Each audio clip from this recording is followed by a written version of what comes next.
भाइयों एवं बहनों, जय श्री गुरुदत्त। आप सबका शाश्वत ज्ञान गिरनार से चैनल में स्वागत और अभिनंदन है। भाइयों बहनों, श्री गणेश की कथा तो हम सभी जानते हैं।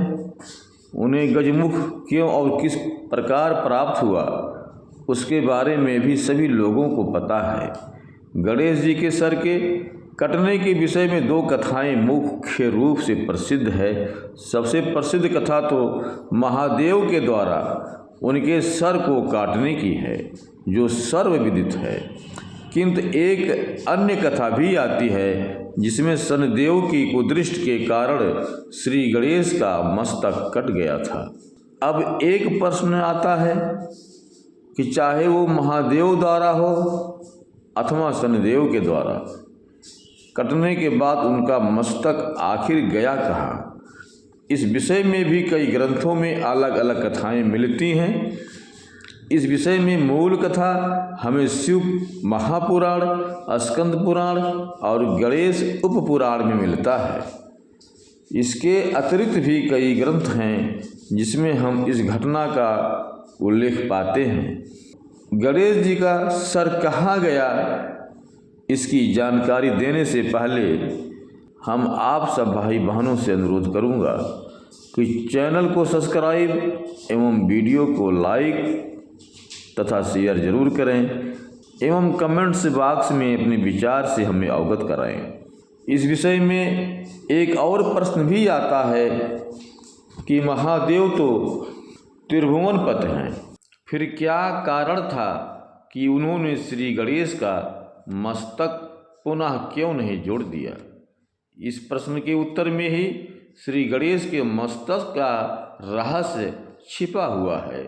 मूल कथा के अनुसार जब महादेव ने श्री गणेश पर प्रहार किया तो उनके प्रचंड प्रहार से उनका मस्तक भस्म हो गया। चूँकि वो मस्तक स्वयं महादेव के प्रहार से भस्म हुआ था, इसी कारण उनके धड़ पर गज का मस्तक जोड़ना पड़ा। इस विषय में शनिदेव की जो कथा है उसके अनुसार जब श्री गणेश का जन्म हुआ तो उन्हें देखने सभी देवता आए। शनिदेव भी उनके दर्शनों को आए, पर वे उनकी ओर देख नहीं रहे थे।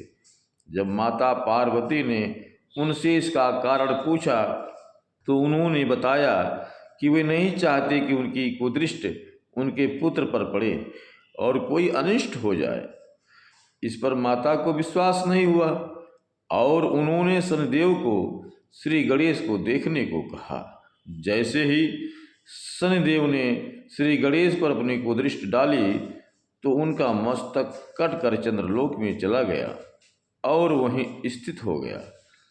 ये देखकर माता पार्वती मूर्छित हो गईं और तब नारायण ने एक गज का मस्तक श्री गणेश के सर पर जोड़कर उन्हें पुनर्जीवित किया। ऐसी ही मान्यता शिव जी द्वारा श्री गणेश के मस्तक को काटे जाने के विषय में भी है।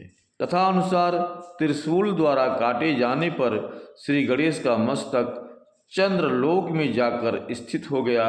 उनका मस्तक वहाँ स्थित होने के कारण चंद्रलोक की महिमा और भी अधिक हो गई। कुछ लोग ऐसा भी मानते हैं कि चूँकि चंद्रदेव महादेव के प्रिय हैं और चंद्र सदैव उन्हीं के आश्रय में रहते हैं, इसी कारण महादेव ने श्री गणेश का सर चंद्रलोक में ही स्थित किया। इस विषय में स्कंद पुराण में एक कथा और आती है कि श्री गणेश का कटा हुआ मस्तक मृतलोक अर्थात पृथ्वी पर आ गिरा। वर्तमान में उत्तराखंड के पिथौरागढ़ जिले में गंगोली हाट से लगभग 15 किलोमीटर दूर एक गुफा है जिसे पाताल भुवनेश्वर के नाम से जाना जाता है।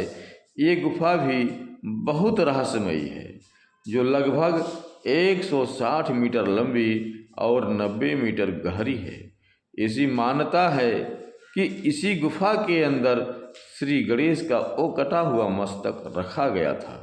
कुछ लोग ऐसा भी मानते हैं कि मानव कल्याण के लिए स्वयं भगवान शंकर ने श्री गणेश के कटे हुए मस्तक को यहाँ स्थापित किया था।